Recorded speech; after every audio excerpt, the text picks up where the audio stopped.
तो स्वागत है आप सबों का हमारे एजुकेशन की इस नई दुनिया राजन अ बिलीफ में।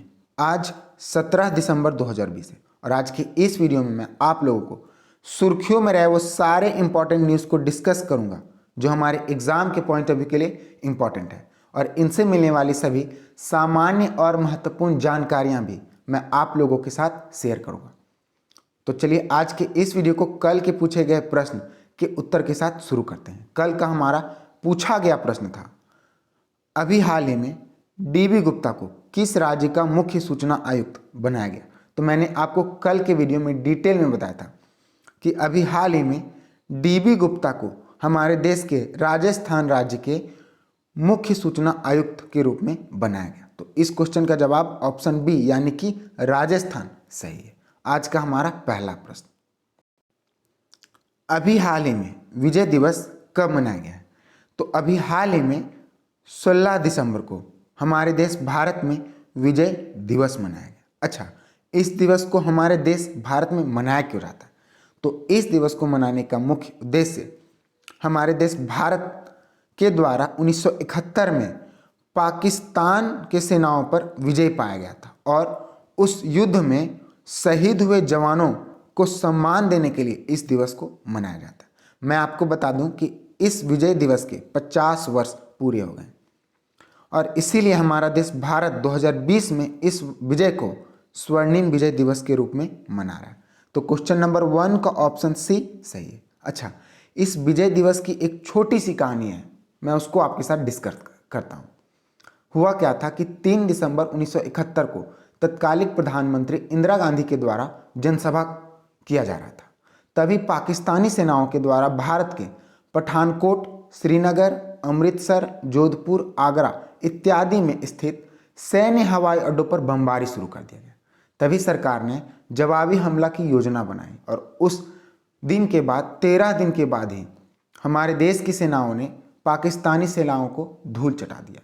तभी से हमारे देश भारत में प्रत्येक वर्ष 16 दिसंबर को विजय दिवस मनाता है। अच्छा, इससे हमें एक और जानकारी मिलती है। उस समय जो पूर्व पाकिस्तान के रूप में जाना जाता था, वह वर्तमान समय में अभी एक स्वतंत्र राष्ट्र जो कि बांग्लादेश के नाम से जाना जाता है। यही इससे जानकारी मिलती है। तो इस क्वेश्चन से हमें इतनी जानकारी मिलती है। नेक्स्ट क्वेश्चन, अभी हाल ही में ओला के द्वारा भारत के किस राज्य में दुनिया का सबसे बड़ा, यहाँ पर ई होगा, ई स्कूटर फैक्ट्री लगाने की घोषणा की गई है।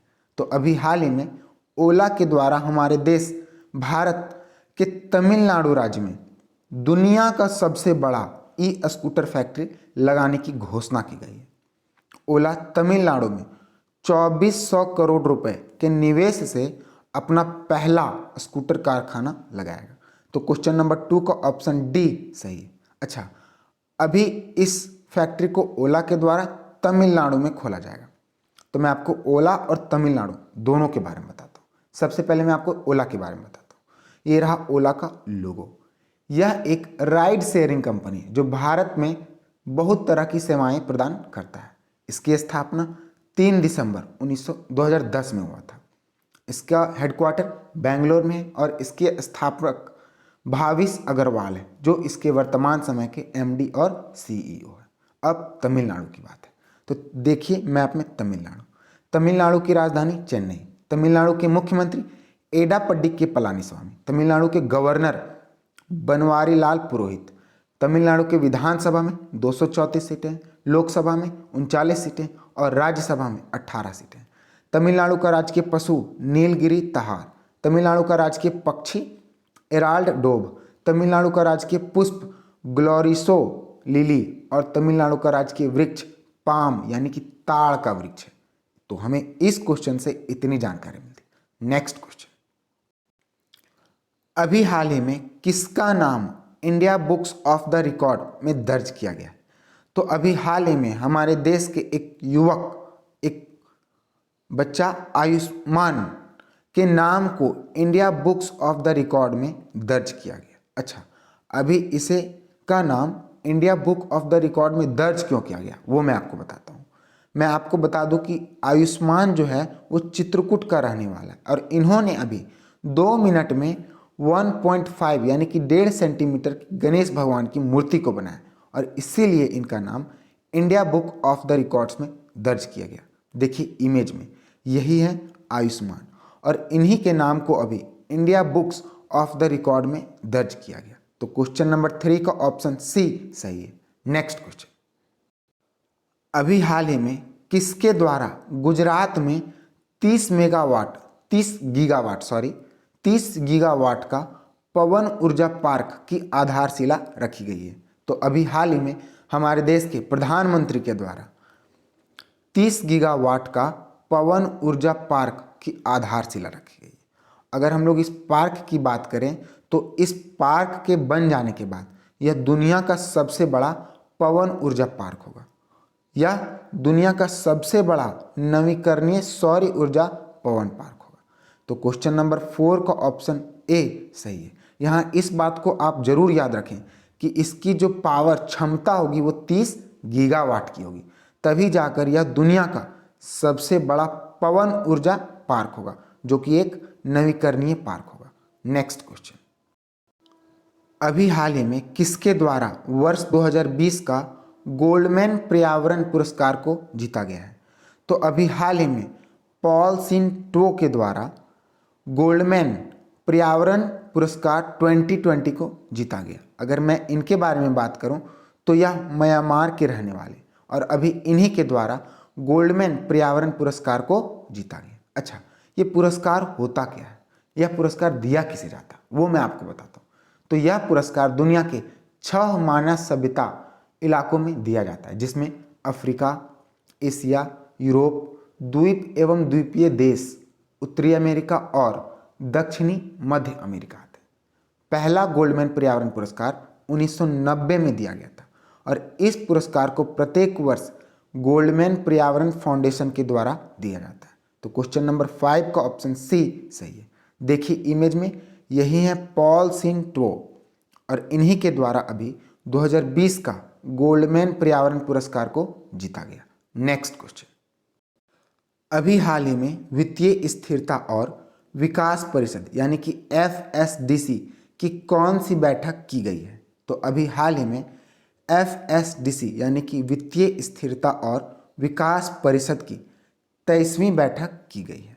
मैं आपको बता दूं कि इस बैठक की अध्यक्षता निर्मला सीतारमण के द्वारा किया गया और इस बैठक में समग्र आर्थिक विकास संबंधी और वित्तीय स्थिरता के मुद्दों पर चर्चा किया गया। इस बैठक में RBI गवर्नर, सेबी, इरडा और PFRDA के चेयरमैन सदस्य थे। इस बैठक में कोविड-19 महामारी के बाद दूसरी बार किया गया, एक तब जब वित्त मंत्रालय के द्वारा 21 लाख करोड़ रुपए के आत्मनिर्भर भारत पैकेज की घोषणा की गई और एक अभी जो कि मैंने बताया। तो क्वेश्चन नंबर 6 का ऑप्शन बी सही है। अच्छा, अब बात ये उठता है कि वित्तीय स्थिरता और विकास परिषद होता क्या है? तो मैं आपको इसके बारे में बताता हूँ। वित्तीय स्थिरता और विकास परिषद का गठन दिसंबर 2010 में किया गया था, जिसकी स्थापना वित्तीय स्थिरता यानी कि फाइनेंशियल स्टेबिलिटी को बनाए रखना और वित्तीय क्षेत्र के विकास को बढ़ावा देने के लिए किया गया था। तो यही ये सामान्य जानकारी है जो हमें इस क्वेश्चन से मिलती है। नेक्स्ट क्वेश्चन, अभी हाल ही में रोडम नरसिम्हा का निधन हुआ है, वह कौन थे? तो अभी हाल ही में रोडम नरसिम्हा का निधन हुआ, वह एक वैज्ञानिक थे और वो एरोस्पेस वैज्ञानिक थे। इनका नाम इसीलिए इम्पोर्टेंट हो जाता है क्योंकि इन्हें हमारे देश के दूसरा सबसे सर्वोच्च नागरिक पुरस्कार 2013 में एरोस्पेस इंजीनियरिंग के क्षेत्र में पद्मा विभूषण से सम्मानित किया गया था और इन्होंने अपने जीवन को 39 वर्ष भारतीय विज्ञान संस्थान में शिक्षा दिया है। तो क्वेश्चन नंबर 7 का ऑप्शन बी सही है। इनकी एक और ख़ास बात है कि इन्होंने हमारे देश के missile man doctor APJ Abdul Kalam के साथ मिलकर development in fluid mechanism and space technology पुस्तक को भी लिखा है। देखिए इमेज में, यही है कौन?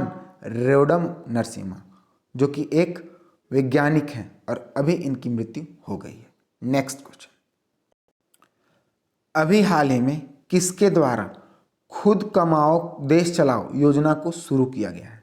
तो अभी हाल ही में हमारे देश के एक महान अभिनेता सोनू सूद के द्वारा खुद कमाओ देश चलाओ योजना को शुरू किया गया और इस योजना के अंतर्गत सोनू सूद के द्वारा बेरोजगार युवाओं को मुफ्त में ई रिक्शा प्रदान किया जाएगा और यह खासकर उनके लिए बनाया गया जो लोग कोरोना वायरस महामारी के कारण अपनी नौकरी खो दिए हैं।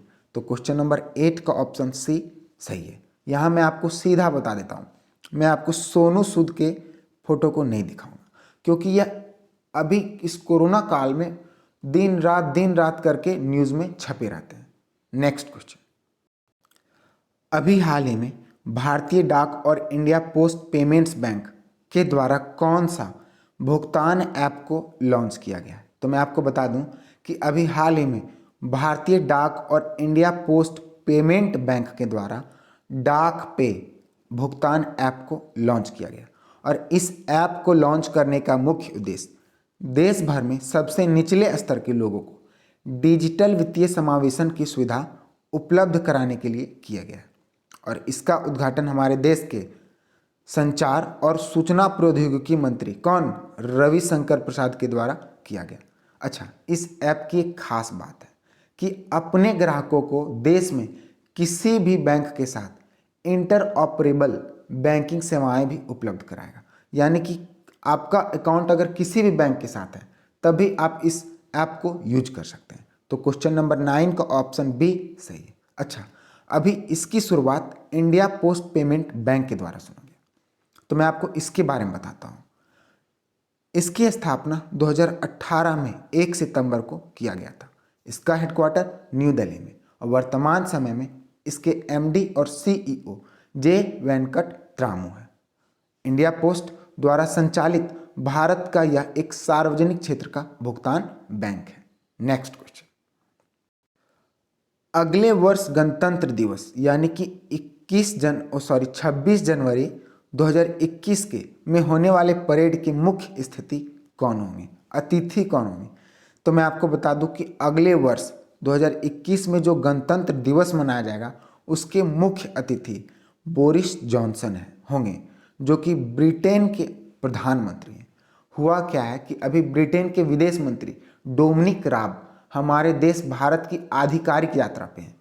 वे 14 तारीख को से 17 तारीख तक हमारे देश भारत में रहेंगे और उन्हीं के द्वारा यह सूचना दिया गया है कि गणतंत्र दिवस की परेड के मुख्य अतिथि अभी बोरिस जॉनसन होंगे। देखिए इमेज में यही है बोरिस जॉनसन और इन्हीं को अभी गणतंत्र दिवस के परेड के मुख्य अतिथि के रूप में चुना गया। नेक्स्ट क्वेश्चन, अभी हाल ही में भारतीय तटरक्षक बल की इंटरसेप्टर नौका को किस राज्य में जलावतरण किया गया है? तो अभी हाल ही में भारतीय तटरक्षक बल की इंटरसेप्टर नौका को गुजरात राज्य में जलावतरण किया गया है। इस इंटरसेप्टर नौका को गुजरात के हजीरा में अभी जलावतरण किया गया है। इसका निर्माण मेसर्स लॉर्सन एंड ट्रूबो के द्वारा किया गया। यह उथले पानी में भी 45 किलोमीटर की रफ्तार से नॉन स्टॉप चल सकता है। यह नौका का प्रयोग तटवर्ती इलाकों में गश्त लगाने, छोटे समुद्री इलाकों में अभियान संचालित करने, खोज और बचाव करने के लिए किया जाएगा। तो क्वेश्चन नंबर 11 का ऑप्शन बी सही है। अच्छा, अभी इसे भारतीय तटरक्षक बल में शामिल किया गया, तो मैं आपको इसके बारे में भी बताता हूँ। यह एक सशस्त्र बल, खोज और बचाव एजेंसी है जो भारत के समुद्री हितों की रक्षा करता है। यह एक मार्शल लॉ इन्फोर्समेंट एजेंसी भी है जिसकी स्थापना 1978 में तट रक्षक अधिनियम के तहत किया गया था। मैं आपको बता दूं कि वर्तमान समय में अभी हमारे देश भारत में कुल 42 तट रक्षक स्टेशन है। तो इस क्वेश्चन से हमें इतनी जानकारी मिलती।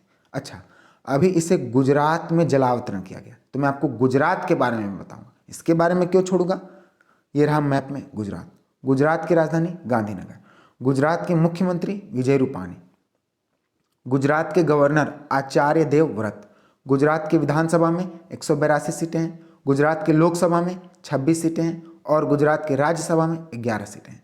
गुजरात का राजकीय पशु एशियाटिक लायन है। गुजरात का राजकीय पक्षी ग्रेटर फ्लेमिंगो और गुजरात का राजकीय पुष्प मेरीगोल्ड है।